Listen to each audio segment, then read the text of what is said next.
साल 1969 कोसी के किनारे बसे एक आम से गांव का एक परिवार खुशियों से झूम रहा था, क्योंकि परिवार का बड़ा लड़का बिहार पुलिस में डीएसपी की पद पर नौकरी पा गया था। परिवार का हर सदस्य उल्लास से भरा हुआ था। घर में जो भी था, जितना भी था, उसे बांट कर परिवार मस्ती में झूम रहा था। लेकिन इस मस्ती में घर का वो बड़ा बेटा, जिसने बिहार पुलिस में अभी अभी डीएसपी की नौकरी हासिल की थी, वो शामिल नहीं था। थोड़ी देर बाद वो अपने घर आया। उसके चेहरे पर खुशी नहीं थी, एक खिंचाव था, एक तनाव था। शायद वह कुछ तय करके आया था। उसे अपने बाप से कहा, बिहार पुलिस की नौकरी नहीं करूंगा, एमएलए बनूंगा। इस फैसले को सुन पिता दुखी तो बहुत हुए, लेकिन बेटे पर भरोसा करते थे, सो दिल पर पत्थर रख लिया। नौकरी छोड़कर राजनीति में कूदने का उसका यह फैसला उस लड़के का अपना नहीं था। उसके एक दोस्त ने उससे एक बहुत गहरी बात कही थी।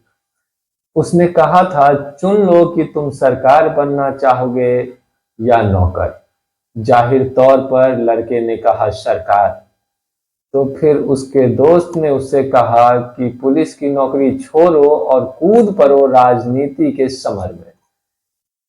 लड़के को बात जम गई और उसने यही रास्ता अपना लिया, और इस रास्ते पर चलते हुए वह बन गया देश और बिहार का एक बड़ा दलित नेता। नमस्कार, मैं हूं अभिषेक सिंह और आप देख रहे हैं क्राइम सिटीज।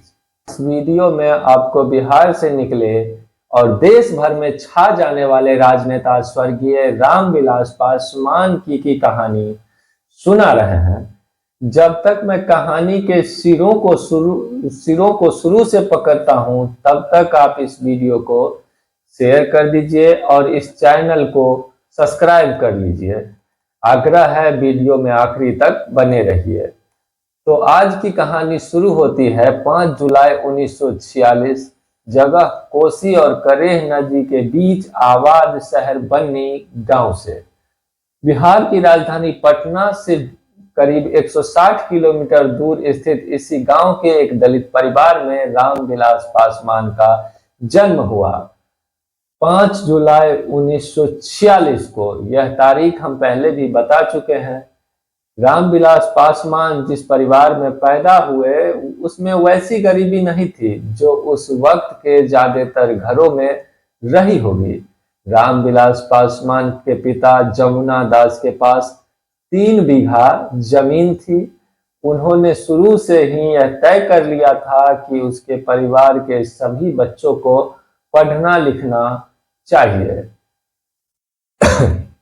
स्कूल जरूर जाना चाहिए। रामविलास पासवान के चचेरे भाई और उसके बचपन के साथी अर्जुन पासवान के हवाले से लेखक पत्रकार संतोष सिंह ने अपने किताब JP to BJP Bihar after Lalu and Nitish में इस तथ्य को दर्ज किया है। संतोष जी के इसी किताब के आधार पर हम आपको रामविलास पासवान के जीवन की ये कहानी सुना रहे हैं। मतलब संदर्भ और तथ्य जो लिए गए हैं वह उसी किताब से लिए गए हैं। तब रामविलास पासवान और उसके छोटे भाई पशुपति पारस और 2 चचेरे भाइयों का ग्रुप था। ये सब हम उमरिया थे। साथ साथ गांव के बगल में स्थित जगमोहरा स्कूल में पढ़ने जाया करते थे। स्कूल जाने के लिए चारों भाई को करेह नदी हेल कर जाना पड़ता था, और जब मौसम बरसात का हो तब तो वे नाव का सहारा ले लेते थे। रामविलास पासवान के पिता ये सब देख रहे थे और इस दिक्कत को समझ रहे थे। लिहाजा उन्होंने स्कूल के एक मास्टर साहब कन्हैया प्रसाद को ही अपने घर रख लिया। मास्टर साहब बच्चों को स्कूल ले जाते, सुरक्षा के बीच सावधानी से स्कूल से आने के बाद बच्चों को ट्यूशन पढ़ाते। बदले में रामविलास पासवान के पिता उन्हें घर का खाना खिलाते और घर में पनाह देते, घर में रखते। सिलसिला शुरू हुआ और मास्टर साहब ने पासवान भाइयों को तब तक पढ़ाया जब तक वो प्राइमरी स्कूल से निकलकर मिडिल स्कूल में भर्ती नहीं हो गए। मतलब समझिए, नींव बहुत मजबूत रखी गई थी रामविलास पासवान के पिता ने के द्वारा। और एक मिनट के लिए सोचिए कि तब रामविलास पासवान के पिता ने कितना बड़ा काम किया। साल 1950-55 के दरमियान ये सब वो कर रहे थे, तब वो अपने बच्चों को पढ़ाने के लिए किसी भी माँ बाप द्वारा इतनी कोशिश करना कोई आम बात नहीं थी। पढ़ाई के लिए इतना सोचना, प्लान करना और उस प्लान को हकीकत में तब्दील करने की जो ये कोशिश तब रामविलास पासवान के पिता के द्वारा की जा रही थी, वो काबिले तारीफ थी। खैर, हम अपनी कहानी को आगे बढ़ाते हैं। प्राइमरी स्कूल खत्म करने के बाद रामविलास पासवान और उसके भाई खगड़िया के पीडब्ल्यूडी हाई स्कूल में आ गए। ये लोग स्कूल के हॉस्टल में रहने लगे। हॉस्टल में होने वाली मीटिंग्स में ही पहली बार रामविलास पासवान के अंदर के नेता को वहां के छात्रों ने देखा, महसूस किया और पहचाना। वो अपने बाकी भाइयों के मुकाबले और दूसरे छात्रों के मुकाबले हॉस्टल की मीटिंग्स में ज्यादा सक्रिय रहने लगे। यही वो वक्त भी है जब रामविलास पासवान को उसके साथी लक्ष्मी आर्या राष्ट्रीय राजनीति से मिलवा रहे थे और परिचय करवा रहे थे। और घूम के अब उस कहानी पर आते हैं जिससे बात शुरू हुई थी। अपनी पढ़ाई लिखाई पूरी करने के बाद रामविलास पासवान बिहार पुलिस में डीएसपी की नौकरी पा गए थे, जरूरी परीक्षाएं पास कर चुके थे। तभी उसके मित्र लक्ष्मी आर्या ने उनसे कहा कि वो चुन ले कि वो उन्हें सरकार बनना है या नौकर। तब रामविलास पासवान को बात जच गई और वो सरकारी नौकरी को लात मारकर लक्ष्मी आर्या के बताए रास्ते पर चल पड़े। साल था 1969। आपको पहले बताया है कि इसी साल बिहार राज्य में बिहार विधानसभा चुनाव होने हैं। अब देखिए, रामविलास पासवान ने अभी अभी अपने दोस्त के कहने पर बिहार पुलिस की डीएसपी की नौकरी छोड़ी है। घर वाले परेशान हैं। युवा रामविलास को उसका एक मित्र राजनीति के तरफ लेके चल पड़ा है। राज्य में चुनाव होने वाले हैं, उम्मीदवार खोजे जा रहे हैं। ऐसे में लक्ष्मी आर्या पटना में संयुक्त सोशलिस्ट पार्टी के बड़े नेताओं के साथ बातचीत में युवा रामविलास पासवान के नाम की चर्चा कर रहे हैं। अब यहाँ युवा रामविलास पासवान के किस्से को थोड़ी देर के लिए रोक देते हैं और उस भूगोल को समझ लेते हैं जहां से रामविलास पासवान राजनीति में अपना रास्ता खोज रहे थे। खगड़िया जिले के अलौली विधानसभा सीट पर मिश्री सदा देश के पहले विधानसभा चुनाव से अकेले राज्य कर रहे थे। कांग्रेस के बड़े नेता थे, उन्हें कोई चैलेंज करने वाला नहीं था। तब उसकी सत्ता को कोई चुनौती देने वाला वहां नहीं था। लेफ्ट पार्टियों ने चुनाव में मिश्री सदा के खिलाफ एक उम्मीदवार दिया था, लेकिन वो कमाल नहीं कर सके। लिहाजा जब सोशलिस्ट पार्टी ने उम्मीदवार देने की सोची तो युवा रामविलास पासवान के नाम पर जुआ खेलना उन्हें ज्यादा बेहतर लगा।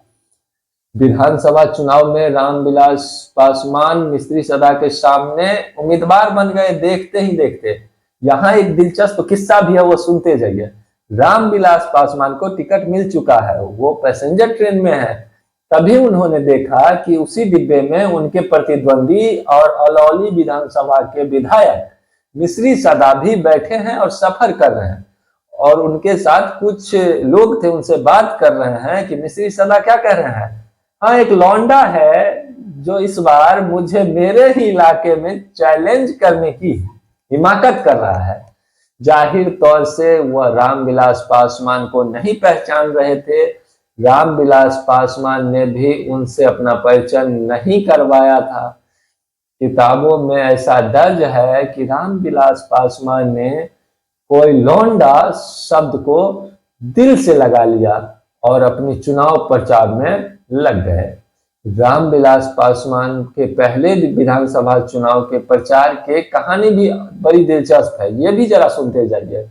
जब युवा रामविलास पासवान को विधानसभा चुनाव का टिकट मिला, अब उन्हें प्रचार करना था, सबको करना होता है, लेकिन प्रचार करने के लिए, घूमने के लिए उनके पास कोई साधन नहीं था। तब उन्होंने अपने पिता से मिले 250 रुपए से एक साइकिल खरीदी और उस साइकिल से रामविलास पासवान और उनके मित्र जगदीश मोची चुनाव प्रचार करने लगे।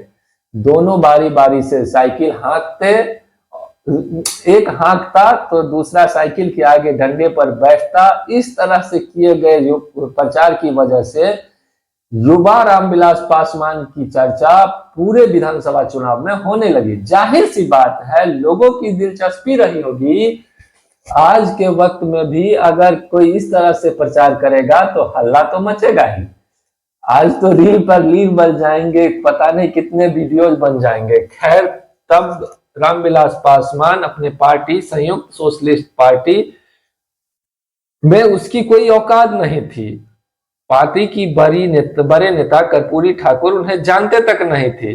केवल मुंगेर से तब के सांसद और बड़े समाजवादी नेता मधुलिंग और रामजेवन सिंह रामविलास के लिए तब कैंपेन करने अलौली पहुंचे थे, लेकिन इस सब से बेखबर रामविलास अपने दम पर अपना प्रचार कर रहे थे। वोटिंग हुई, वोटिंग की गिनती शुरू हुई। तब तक हर किसी को लग रहा था कि हमेशा की तरह अलौली से तो मिस्री सदा ही जीतेंगे। तो संयुक्त सोशलिस्ट पार्टी के बड़े नेताओं को भी इसी तरह के रिजल्ट की उम्मीद थी, लेकिन जैसे जैसे काउंटिंग आगे बढ़ने लगी, वैसे वैसे अलौली विधानसभा चुनाव की एक अलग तस्वीर आने लगी। काउंटिंग खत्म होते होते लौंडे ने अलौली के एक विधायक को 700 वोटों से हरा दिया और ये खबर जंगल में आग की तरह फैल गई। अब यहाँ एक बात और देखिए, स्वर्गीय रामविलास पासवान, लालू यादव, नीतीश कुमार और स्वर्गीय सुशील मोदी से पहले विधायक बन चुके थे। चुनाव जीतने के बाद रामविलास पासवान का नाम पटना पहुंच चुका था, लेकिन उनकी तस्वीर अभी खगड़िया में भी सब जगह नहीं पहुंची थी। पटना तो अभी बहुत दूर था। खैर, चुनाव जीतने के बाद युवा रामविलास पटना पहुंचे। वो एमएलए फ्लैट में अपने भाई के साथ ठहरे हुए थे। तभी एक सीनियर नेता फ्लैट पर अलौली के युवा विधायक रामविलास को खोजते हुए पहुंचे। फ्लैट पर पहुंचकर उन्होंने पूछा, रामविलास हैं क्या? सामने से जवाब मिला, नहीं, अभी वो बाहर गए हैं। जवाब मिलने के बाद सीनियर नेताजी ने कहा, जब रामविलास आवे तो उनसे कहिएगा कि कर्पूरी ठाकुर उनसे मिलने आए थे। ये बात सुनकर सामने खड़े व्यक्ति के मुंह से एक शब्द नहीं निकला। वो सीधे दौड़े और कर्पूरी ठाकुर के कदमों में गिर गए और माफी मांगने लगे और कहने लगे, मुझे माफ करिए, मैंने आपको पहचाना नहीं, मैं ही रामविलास पासवान हूँ। मैं ही आपकी पार्टी का वो युवा नेता हूं जिसने अलौली पर राज करने वाले सदा को हराया है, मुझे माफ कर दीजिए। समझिए, उस वक्त को युवा नेता अपने पार्टी के सबसे सीनियर नेता को चेहरे से नहीं पहचान रहा है। पार्टी का सीनियर नेता अपने युवा नेता को खोजते हुए उसके फ्लैट पर आ रहा है और वह भी उसे नहीं पहचान पा रहा है। यह सब सोच के लगता है कि क्या ही कमाल का वो दौर रहा होगा। खैर, आगे अभी किस्से कई हैं, एक से बढ़कर एक। विधायक रामविलास पासवान जल्द ही कर्पूरी ठाकुर के करीब आ गए। तमाम विरोधों के बाद भी वो अपनी पार्टी के ज्वाइंट सेक्रेटरी बना दिए गए। तमाम सीनियर नेता बैठे रह गए, विरोध करते रहे, लेकिन रामविलास पासवान इस कुर्सी पर बैठ गए। अब देखिए, साल 1969 से 1976 का समय कई राजनीतिक घटनाक्रमों का गवाह रहा। जयप्रकाश नारायण के नेतृत्व में बिहार में बड़ा आंदोलन हुआ, जेपी आंदोलन। इंदिरा गांधी ने इंदिरा गांधी जो कि देश की प्रधानमंत्री थी, उन्होंने इमरजेंसी लगा दी, देश के सभी विपक्षी नेताओं को जेल में डाल दिया। इन सब के बाद साल 1977 में लोकसभा का कार्यकाल नवंबर में खत्म होने वाला था, लेकिन इंदिरा गांधी ने अचानक 18 जनवरी को चुनाव की घोषणा करके विपक्ष और देशवासियों को अचंभे में डाल दिया। विपक्ष एकजुट हुआ, जनता पार्टी ने इंदिरा गांधी के खिलाफ मोर्चा संभाला। तब जेपी हाजीपुर लोकसभा सीट से रामविलास पासवान को उम्मीदवार बनाना चाहते थे, लेकिन जनता पार्टी ने सीनियर नेता राम सुंदर दास को वहां से टिकट दे दिया था। रामविलास पासवान ये खबर लेकर जेपी के पास पहुंचे। जेपी निराश हुए। तब जेपी ने कहा था, वो नहीं जानते कि हाजीपुर से जनता पार्टी के उम्मीदवार कौन है, लेकिन जेपी का उम्मीदवार रामविलास पासवान ही है। इसके बाद कुछ बचा नहीं था, राम सुंदर दास को मैदान से हटना पड़ा और रामविलास पासवान चुनाव लड़े तो इतिहास बना गए। तब हाजीपुर लोकसभा सीट से रामविलास पासवान रिकॉर्ड मार्जिन से जीते और Guinness book of world record में अपना नाम शामिल करवा गए। लेकिन एक तथ्य ये भी है कि 32 साल बाद इसी हाजीपुर से राम सुंदर दास ने रामविलास पासवान को बतौर जदयू उम्मीदवार लोकसभा चुनाव में हराया। अब कह सकते हैं कि ऐसा करके दास ने 1977 के लोकसभा चुनाव का बदला पूरा किया। ये थी बिहार के एक ऐसे लड़के की कहानी जिससे जमी जमी राजनेता ने लौंडा कहा था कि बिहार से निकला तो देश भर में दलित नेता के तौर पर स्थापित हो गया। स्वर्गीय रामविलास पासवान से जुड़ी कहानियां यहाँ खत्म नहीं होती है। आप ये कहते हैं कि एक पड़ाव पे पहुंची है, यहाँ से उनके जीवन से जुड़ी कई कहानियां शुरू होती है। अगर आप कहेंगे तो मैं आगे की कहानी भी बताने की कोशिश करूंगा। अगर आपको ये कहानी दिलचस्प लगी है, तथ्य पूर्ण लगी है और सार्थक लगी है तो वीडियो को शेयर करते जाइए। छोटा सा अपना चैनल है, इस चैनल को सब्सक्राइब कर लीजिए। वीडियो को लाइक तो कर ही दीजिए अगर अच्छा लगा है तो, और कमेंट करके अपनी ईमानदार राय जरूर बताइए। मिलते हैं अगली कहानी में, अगली दफा मिलेंगे एक नए कहानी के साथ। और अगर आप लोगों ने कहा तो अगली कहानी के तौर पर स्वर्गीय रामविलास पासवान की कहानी को ही आगे बढ़ाएंगे। धन्यवाद।